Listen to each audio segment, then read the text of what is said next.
kamu belum tahu Allah pernah menyerupai makhluknya? Belum sih. Coba Al-Qasas ayat 30. Ada, Allah itu berseru kepada Musa dalam penampakan pohon. An-Naml ayat 7-9, Allah itu menemui Musa dalam penampakan api. Ada ayatnya.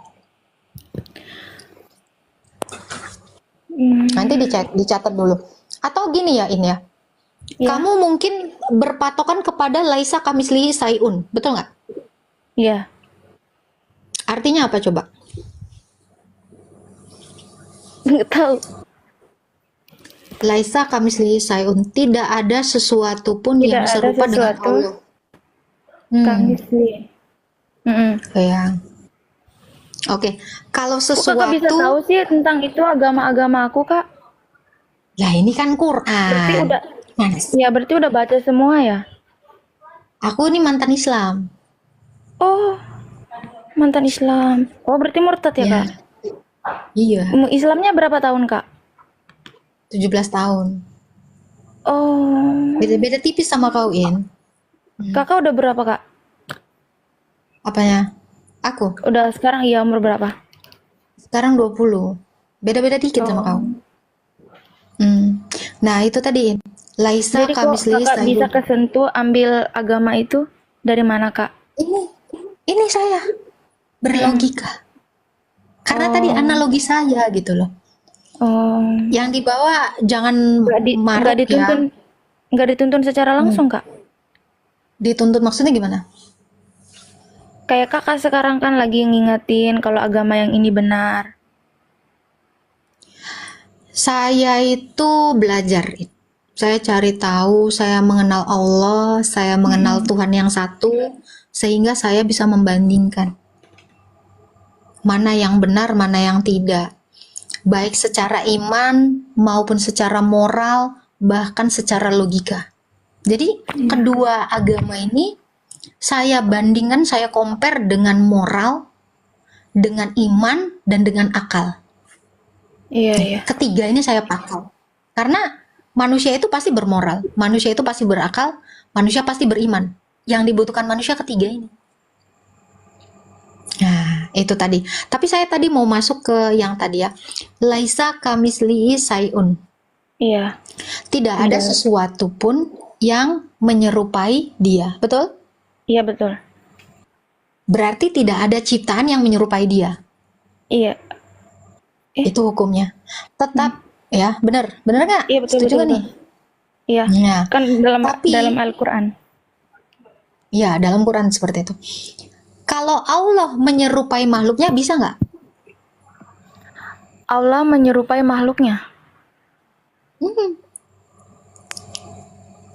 Ingat, dia itu maha kuasa.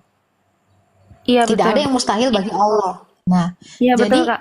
arti dari laisa kamislihi sayun ini, kita makhluk ini tidak ada yang bisa menyerupai Allah. Iya, betul. Tetapi Allah pasti bisa menyerupai makhluknya. Kenapa? Karena dia maha kuasa. Saya kasih contoh. Kamu bisa nggak jadi agar-agarin? Enggak. Kenapa? Karena kamu tidak mampu. Karena Iya. kita ini adalah ciptaan. Manusia. Tetapi Allah bisa nggak jadi agar-agar? Bisa. Karena Bisa. dia maha kuasa. Kuasa. Pertanyaannya adalah untuk apa? Kan gitu. Betul nggak? Nah, itu. Nah, di dalam An-Naml ayat 7-9, Musa bertemu dengan api. Dan api itu berkata, "Wahai Musa, sesungguhnya aku adalah Allah." Jadi Allah itu bisa menyerupai sesuatu, tetapi sesuatu tidak bisa menyerupai Allah. Setuju nggak? Laisa kamislihi sayun. Iya, setuju, Kak. Nah itu, ini pintar, ini berlogika. Saya mau tepuk tangan dulu. Baru pintar. Jadi gini, banyak sekali orang yang mengatakan seperti ini. Tidak logis Allah jadi manusia. Salah. Kalau Allah itu maha kuasa, tentu dia bisa menjadi sesuatu sesuai dengan manfaatnya. Betul ya? Tapi Allah satu kan, Kak? Iyalah, Allah satu lah, masa ada banyak? Tapi kok itu banyak, banyak itu. Agak Banyak banyak-banyak. apa? Tritunggal. Ya. Tritunggal maksudmu? Ya. Oke. Kamu lihat saya saya satu atau tiga? Ayo. Satu. Satu. Oke. Suara saya ada berapa? Satu. Sama nggak sama badan saya, suara saya? Sama. Suara saya kelihatan nggak? Enggak. Oke. Ada keberadaan suara? Ada kan suara saya? Ada keberadaan. Ada realita. Ada keberadaan badan. Ada Ada. dua keberadaan nih. Ya. Iya. Saya punya nafas ini. Iya. Itu Iya. membuktikan saya hidup atau saya punya roh. Iya, Roh betul. saya sama nggak dengan suara?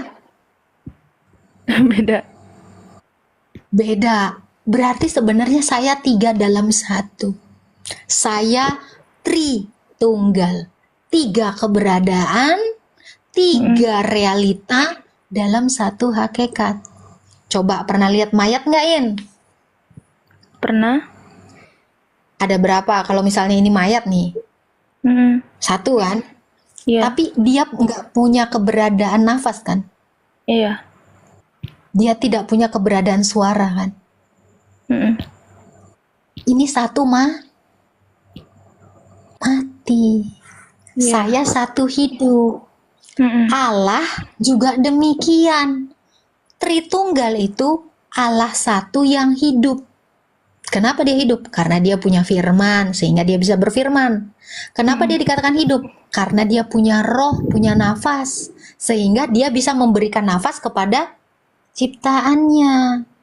Hiduplah itu Adam, hiduplah itu pohon, hiduplah itu ikan-ikan, hiduplah itu burung-burung di udara. Karena Allah itu memiliki nafas, sehingga dia bisa memberikan nafasnya. Logikanya, Jadi Allah saya sama akan dengan memberikan manusia. sesuatu. Bukan Jadi- lah. Manusia diciptakan menurut gambarnya Allah. Jadi gambaran Allah yang satu hidup itu ada di dalam gambaran manusia. Itu. Jadi bukan manusia sama dengan Allah. Bukan artinya manusia sama dengan Allah. Manusia mengambil gambarnya Allah. Manusia menciptakan Allah menciptakan manusia dengan gambarnya. Itu yang benar. Sampai sini paham, In? Paham. Paham. Si In ini cerdas. Nah, kenapa saya bisa menjelaskan ini, In? Karena saya mengenal hakikat saya sebagai manusia. Saya juga mengenal hakikat Allah yang saya sembah, yaitu Allah Tritunggal yang diperkenalkan melalui Yesus. Itu. Makanya saya mengcompare ini gitu. Tapi kamu tahu nggak di dalam Quran bahwa Allah itu menciptakan Adam dengan kedua tangannya? Pernah Belum baca ya pernah dengar Al-Baqarah? Iya. Loh. Ada di Al-Baqarah. Al-Baqarah berapa? Saya lupa. Allah menciptakan tangan. Adam. Allah menciptakan Nabi Adam dengan Allah kedua tangannya. menciptakan dengan kedua tangannya. Coba googling, pasti ada. Nah, kalau dikatakan Allah menciptakan Adam dengan kedua tangannya, apakah artinya Allah punya tangan? Tidak. Oh, surah Shot ayat 75, sorry, bukan Al-Baqarah, Shot 75. Surah. Iya. Iya. Aku pengen belajar aja nih. Iya dong, harus belajar Quran dong. Kalau kamu belajar Quran itu jangan hanya hafalan, tetapi kamu harus juga mengerti. Karena mengerti itu lebih baik daripada menghafal, betul nggak? Iya, betul-betul. Kalau kamu mengerti, kamu bisa menjelaskan kepada orang. Tetapi kalau kamu menghafal, kamu tidak akan mengerti apapun. Apa yang mau kamu jelaskan sama orang? Tapi kok kakak bisa itu sih, Kak? Bisa keluar dari agama Islam? Karena saya cari kebenaran. Itu sudah benar emang agamanya, Kak? Itu tadi. Saya tidak yakin Allah bisa membangkitkan saya. Karena Allah nggak ngasih bukti. Itu yang pertama. Yang kedua, sedangkan Yesus ngasih bukti. oh iya, kita dikatakan ya di dalam Quran, kita itu harus mendatangi neraka semua. Nanti insya Allah baru Allah akan menyelamatkan loh. Kalau walahu alam, insya Allah hanya Allah yang tahu. Saya terkatung-katung. Sementara saya nggak tahu. Nanti karena apa? Karena perbuatan saya nggak bisa menyelamatkan saya. Saya harus berharap kepada Allah karena hanya Allah yang bisa membangkitkan, kan begitu. Saya tidak mungkin meletakkan harapan saya kepada sesuatu yang tidak pasti. Saya pasti meletakkan harapan saya, iman itu kan harapan, pengharapan. Saya pasti meletakkan pengharapan saya kepada Tuhan yang benar-benar sudah menyatakan kemahakuasaannya. Gitu. Sebenarnya banyak ya ini ya yang mau saya koreksi dari Quran karena saya juga belajar kan. Allah yang pertama tidak ada menaruh nama istrinya Adam, yaitu Hawa. Di dalam Quran tidak ada. Tidak Gitu. ada. Istri Ibrahim tidak ada. Siapa yang disembeli sama Ibrahim, nama anaknya pun tidak ada. Itu semuanya hanyalah tafsiran-tafsiran ulama. Allah sendiri tidak menarasikan itu. Dan yang paling fatal tau nggak In? Kita semua tahu ya, orang Islam percaya bahwa Isa itu diserupakan. Pernah Iya. dengar ini? Benar. Nah, Aku malah tahu ceritanya. Makanya aku percaya karena adanya Allah. gini, Isa itu hidup di abad pertama, di abad 1. Itu dunia tahu. Kalender aja mengakuinya kan. Kalender dunia mengakui gitu. Ada peringatan itu gitu. Tapi kenapa Allah menentang fakta dengan mengatakan Isa diserupakan? Sementara narasi di dalam Quran itu tidak ada yang mendukung. Di data di abad 1 itu tidak ada satupun yang mengatakan Yesus itu diserupakan. Logikanya giniin.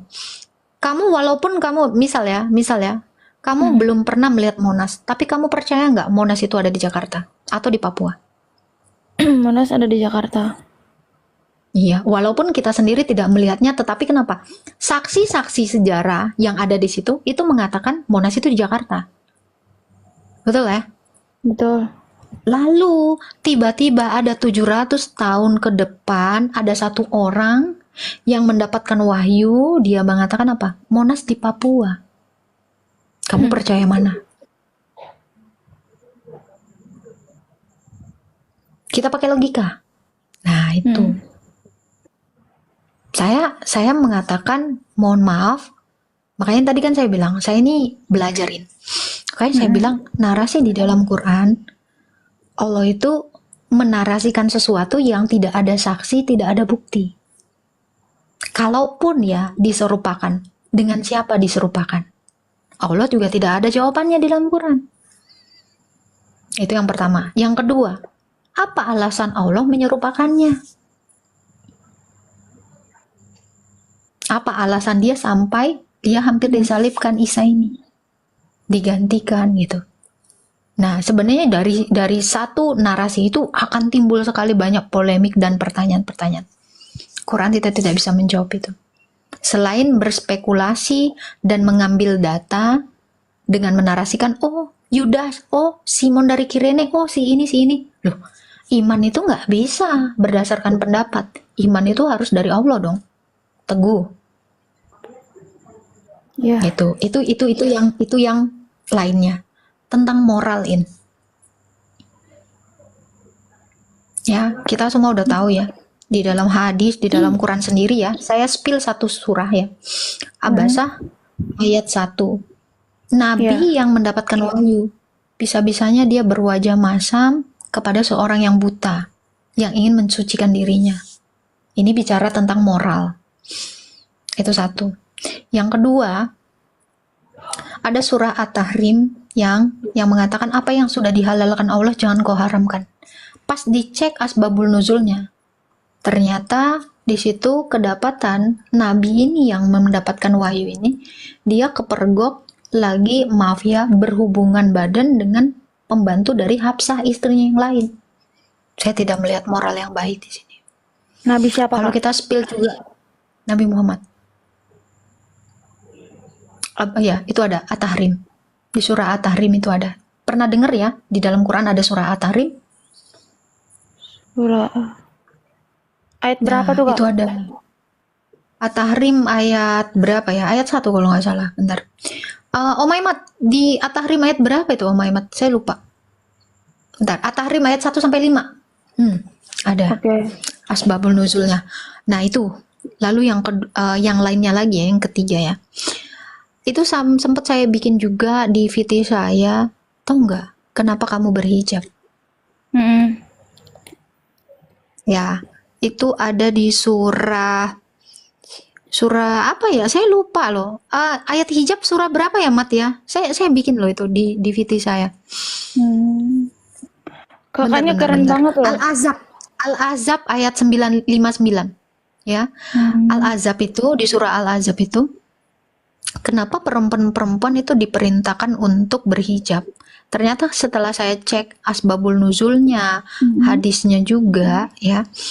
Ternyata ketika salah seorang dari istri Nabi ini lagi buang air di lapangan dan kepergok sama Umar. Nah, hadis pendukungnya itu di Bukhari 143, nanti dicatat. Ya. Jadi ayat hijab itu turun karena desakan dari Umar. Untuk apa? Untuk bisa menandai mana istri-istrinya Nabi gitu, mana budak gitu. Nah, Pernah dengar itu. juga sih, Kak. Jadi ya, Kalau pernah ya. masalah kalau bukan masalah kencing itu sih, kalau nggak salah tuh soal mereka pergi berperang Siti Aisyah kalau nggak salah tuh. Yang lagi Bukan Saudah.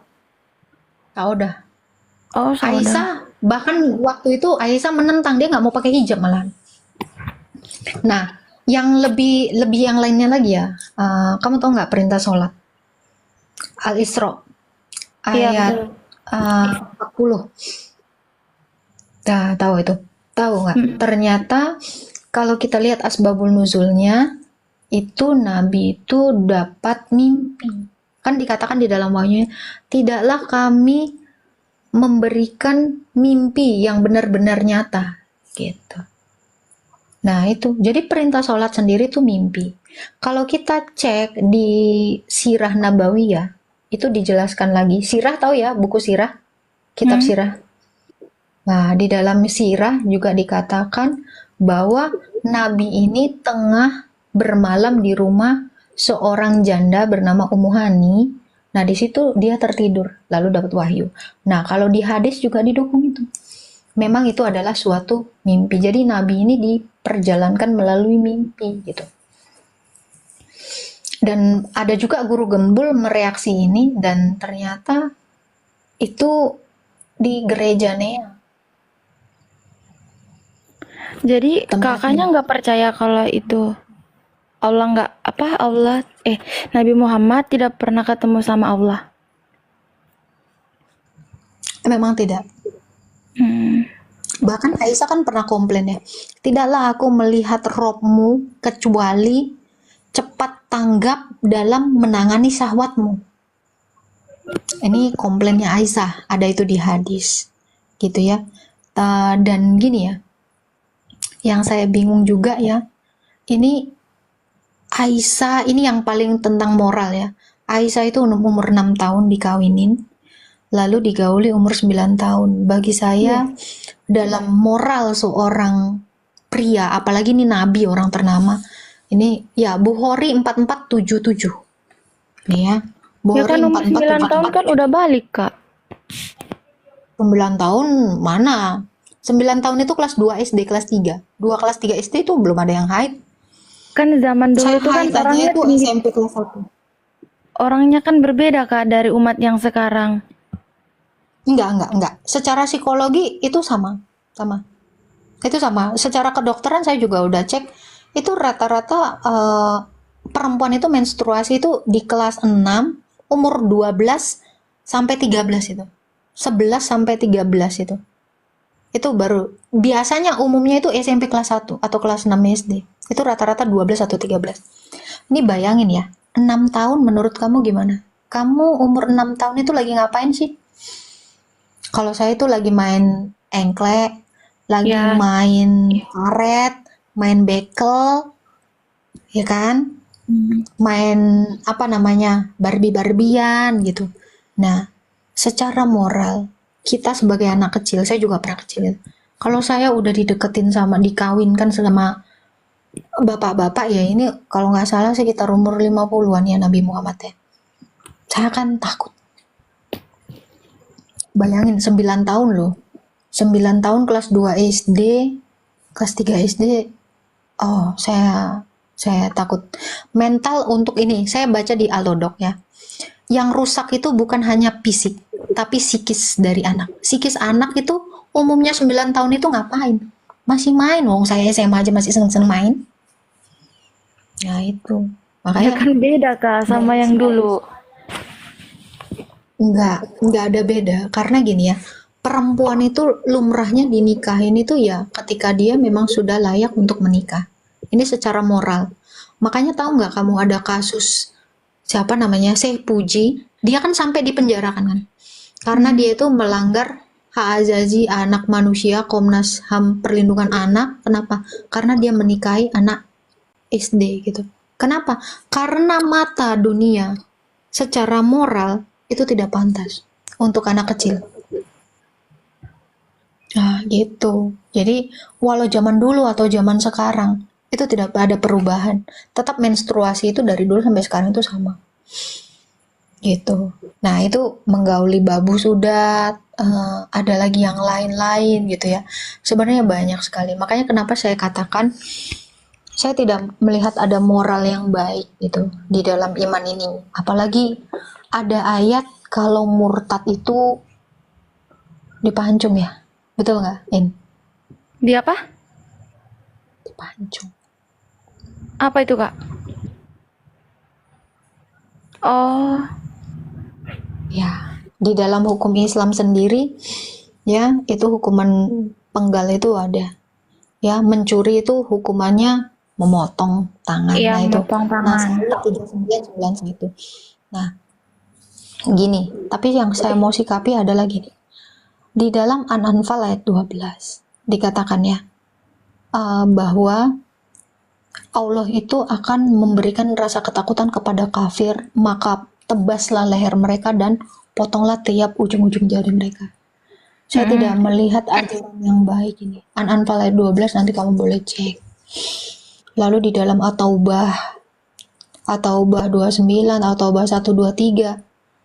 Jadi Allah itu menyebarkan, memaksakan agama Islam ini dengan cara seperti itu. Nah, ini menurut saya secara moral ini tidak benar. Gitu. Akhlak Nabi demikian, ajaran Allah demikian. Terus ya tentang sejarah, tentang silsilah juga banyak tidak tahu, banyak narasi-narasi yang tidak sesuai dengan fakta. Maka saya putuskan ini bukan kebenaran. Oh, dari situ ya Kak? Iya, jadi makanya saya bilang saya mempelajari ini. Gitu.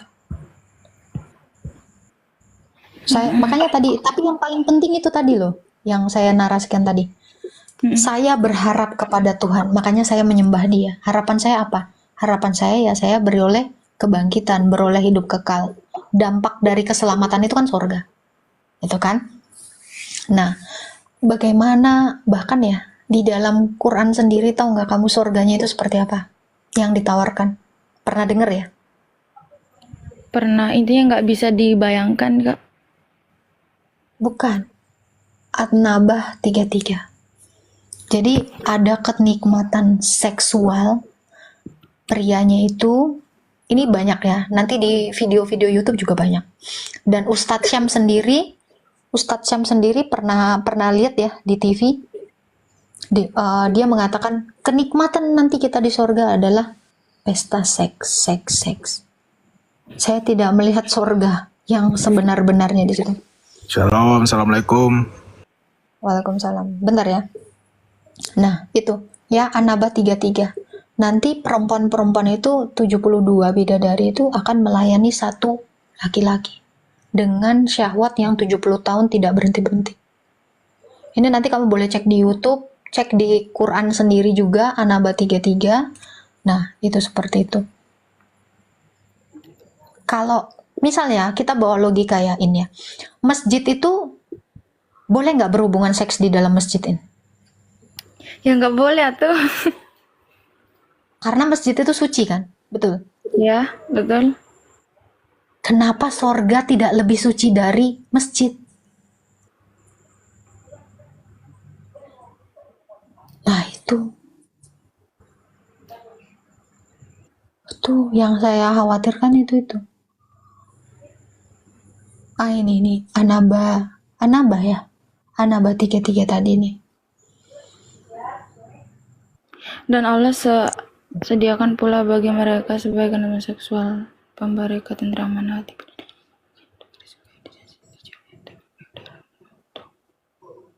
Lah ini arti di dalam Al-Quran. Itu tuh surahnya itu. An-Naba 33 itu tafsirnya. Iya, itu dalam Quran.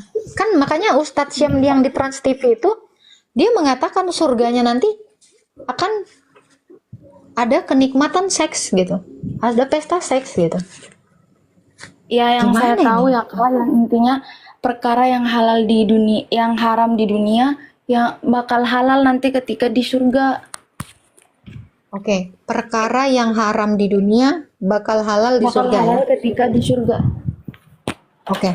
Kalau di dunia kamu Bentar ya Kak, tidak Kak, boleh bentar, membunuh, bentar, Kak. berarti oke. Kak, ada Al-Quran nggak? Ada, pinjam dong. Oh ya, aku Ada. nggak ada wudhu. Kamu ada wudhu? Kamu ada wudhu? Belum sih, belum wudhu, bentar. Tapi itu ada artinya Kak. Artinya? Oh, ada artinya. Aku ada tuh. Ada ya? Iya, aku wudhu dulu. Iya. Kakak tuh lagi dapat dulu soalnya. Udah ada. Kak, bentar ya Kak, maaf. Nggak apa-apa, siap. Nggak apa-apa. Ini